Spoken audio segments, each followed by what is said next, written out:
नमस्कार दोस्तों, जय जोहार। मैं कौशल तिवारी और बिहनिया संझा में आपका स्वागत है। देश के सबसे बड़े उद्योगपति गौतम अडानी एक बार फिर घोटाले में फंस गए हैं।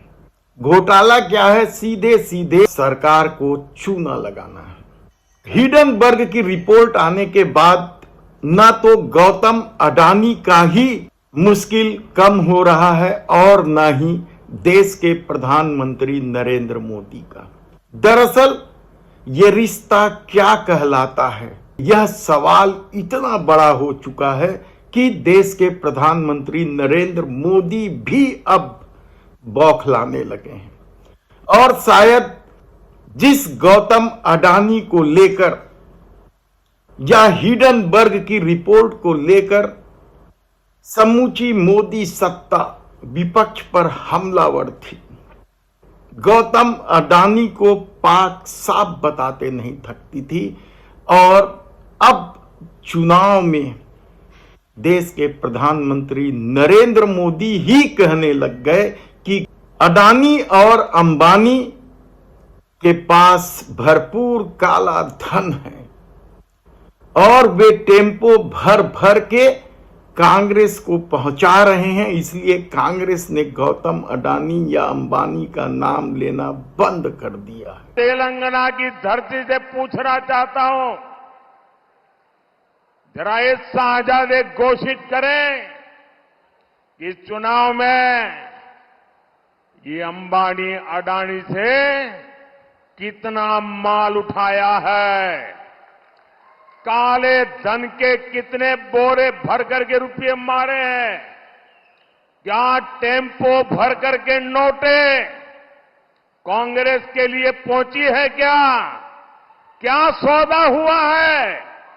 ऐसे में उन समर्थकों का सोचिए या उन हिंदूवादियों का सोचिए या ऐसे बांगड़ बिल्लों का सोचिए जो अब मुंह छुपाते घूम रहे हैं कि वे जिस गौतम अडानी के लिए खड़े हुए थे, उन्हें ही जब देश के प्रधानमंत्री नरेंद्र मोदी ने भ्रष्ट कह दिया, काला धन वाला कह दिया, तो फिर उनके पास क्या बचता है।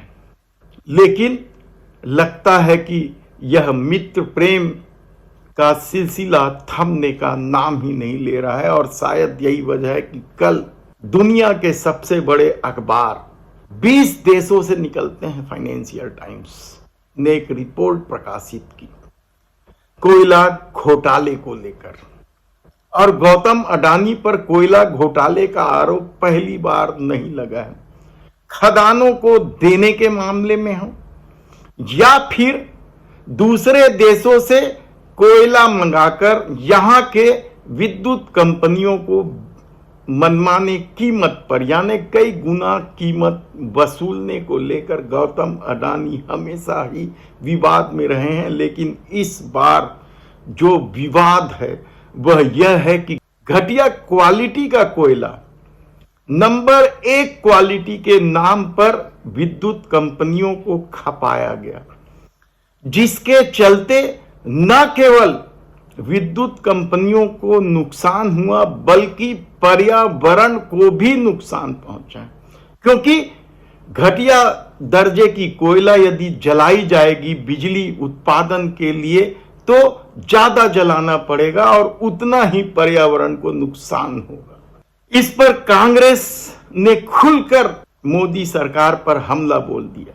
ऐसा कोई दिन नहीं आता जिस दिन अडानी जी का कोई महाघोटाला सामने ना आए। अब एक बड़ा धोखाधड़ी का मामला सामने आ रहा है कोयले को लेकर। सही सुना आपने, घटिया सस्ते दाम के कोयले को अच्छी गुणवत्ता का बताकर मनमाने दाम पर अडानी जी ने हिंदुस्तान की एक सरकारी कंपनी को चूना लगाकर बेचा। ये बात तब की है जब अडानी जी ने इंडोनेशिया से कोयला लिया $28 प्रति टन पे। ये कोयला 3500 कैलोरी वाला कोयला था। हिंदुस्तान आते आते लेकिन जादू हो गया। ये 3500 कैलोरी वाला कोयला अपने आप 6000 कैलोरी वाला कोयला बन गया और दाम $28 प्रति टन से बढ़कर $92 प्रति टन हो गए। 28 से बढ़ के 92, 3500 कैलोरी अपने आप बढ़कर 6000 कैलोरी हो गई। ये कोयला अडानी ने इंडोनेशिया की एक कंपनी पीटी जोलिन से लिया था और ये Tamil Nadu generation and distribution company TANGEDCO को बेचा गया था। ये कोयला जो कंपनी है इंडोनेशिया की, उसने अडानी को $28 प्रति टन में दिया। पेपर में पूरी तरह से साफ है कि एंड कस्टमर टैंजेडको है,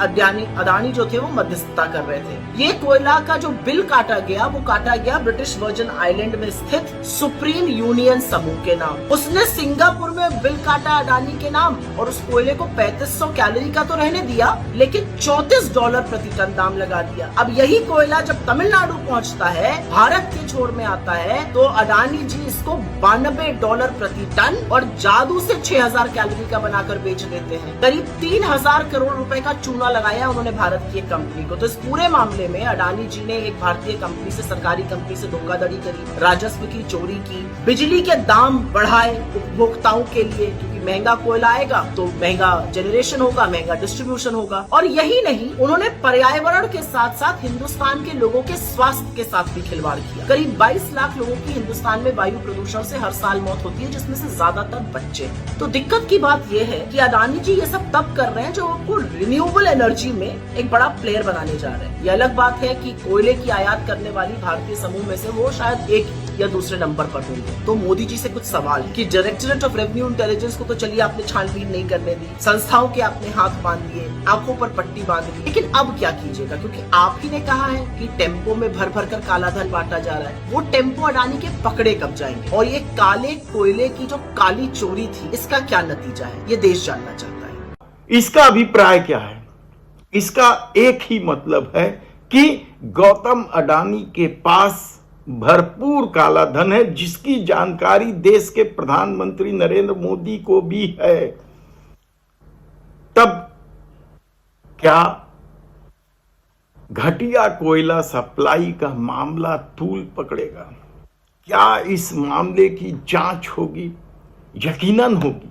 यह जांच तो होगी, लेकिन तब जब सत्ता बदलेगी, क्योंकि राहुल गांधी ने अब साफ तौर पर कह दिया है कि जिस तरह के घपले घोटाले अडानी समूह के आने लगे हैं, वे सत्ता में आए, यानी इंडिया गठबंधन सत्ता में आई तो हर मामले की विस्तार से जांच की जाएगी। तब क्या मोदी सरकार के रहते यह जांच नहीं होगी?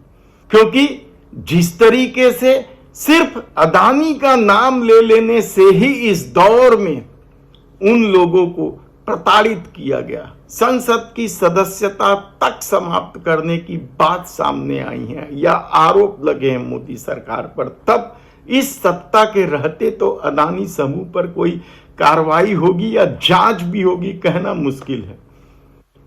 तब देखना है कि जो कोयला घोटाले को लेकर या घटिया कोयला सप्लाई को लेकर जो मामला सामने आया है, वह आम लोगों को कितना समझ में आता है।